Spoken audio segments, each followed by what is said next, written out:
early on, these emails would go out, like in the character team, and they'd send these videos, and they'd show like what they can now do with the eyes, or what they can like now get sweat happening on the skin. I'm just like, this is ridiculous, and kind of super rad. Hey, brother!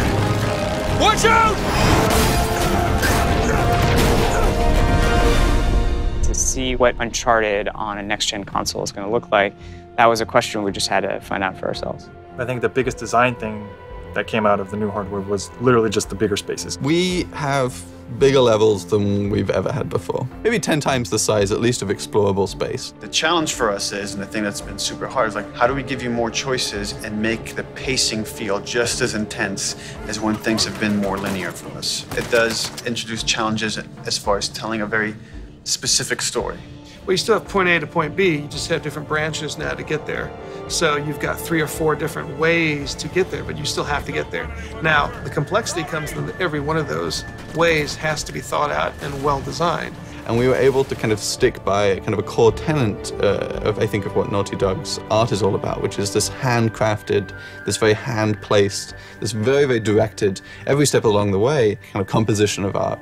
We let you have a lot of choices, but it's like, it's moving forward at a very fast pace. Cut right! Wait, don't worry, I got this! I don't got this! We've been able to make the world so much bigger than we've ever been able to make before, and then also, at the same time, improve the detail of any one area. So we've increased the density of detail and the size of the world all at the same time. So with larger worlds comes larger possibilities, and larger possibilities usually mean more detail. In fact, that's one of the things that we're really shooting for in this game is a higher level of detail on the PlayStation 4 and the experience for our gamers. So the resolution involved in that requires a lot more work and a lot more thought and a lot more time. It's not just, any old dirt will do. It's a very specific dirt, and how wet is that dirt? How many pebbles are pushing up in that dirt? And you take that consideration and you apply it to everything. One of the things that I think improved the most from Uncharted 3 to Uncharted 4 is texture resolution. Bigger texture means more detail. The new hardware just allows us to achieve what we've been trying to achieve the whole time, and that's just believability and complexity. There's a lot of just passion into all these small details that really shines through, and it's because we really empower people who care to make the difference that they want to make. Nathan Drake in-game has at least 11 to 12 outfits, and that's just for Nathan Drake. Think about, we have Elena, we have Nadine, we have Rafe, we have Sully, we have Drake's brother. Everything suddenly needs a level of thought and scrutiny that we didn't have to do before. It makes a much more rich experience, a much more immersive experience, but it takes a lot of time. Just the quantity of interactable things in the environment. I mean, we really want our jungles and our environments to feel alive. And being able to have hundreds and hundreds of objects that can be destructible and that's moving around. It impacts gameplay in that, your cover can be destroyed, so you have to move around more.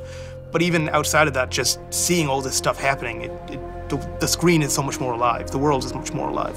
Everyone here respects the craft of making a video game, and that why shouldn't every part of this game be the best thing, the best art, the best, have design really be like serious, considered design and crafted experience for the player. And once that kind of gets into the DNA, it kind of takes over everything. And everybody from the very top to the very bottom, we do have a structure. We're flatter than a lot of places, but we do have a structure. But everybody listens to everybody. And if somebody has a fantastic idea, they're encouraged to just shout it out, and people will listen. That feedback, it's welcome and it's encouraged, and we want that because that kind of format is ultimately going to challenge all of us and challenge everybody to say, like, can we do better? What's most important is when you stand back and you look at the whole, and when you're running through the level, and you're experiencing and playing through the gameplay.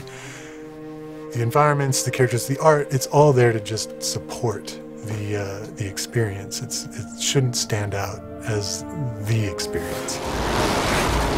Hop on!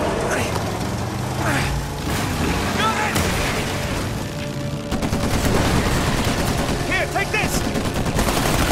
It's really an interesting challenge. Like, if we do our job right, hopefully people are not going, wow, that's great animation.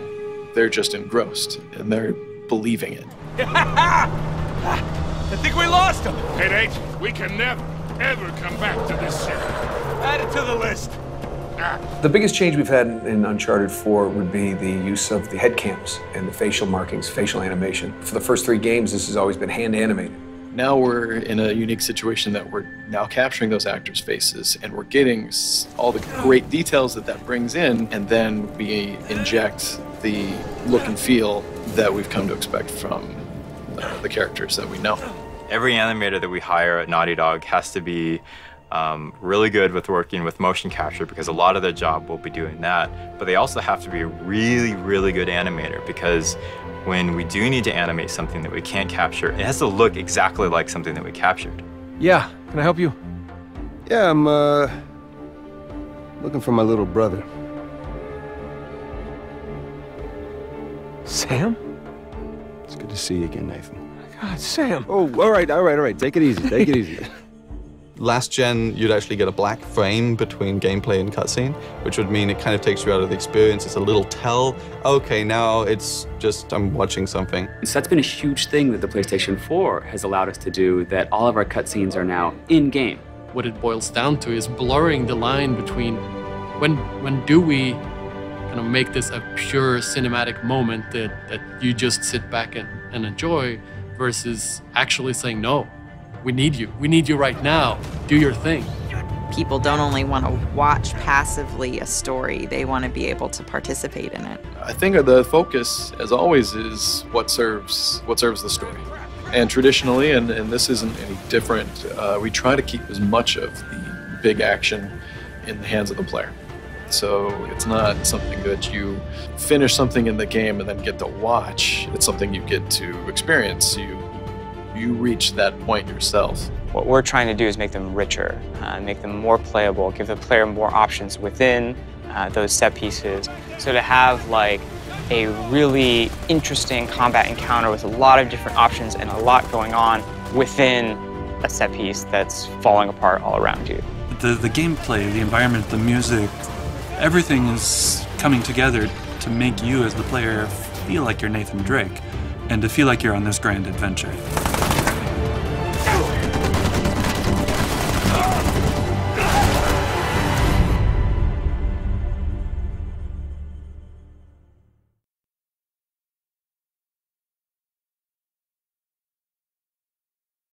Pre-order the PS4 bundle. PlayStation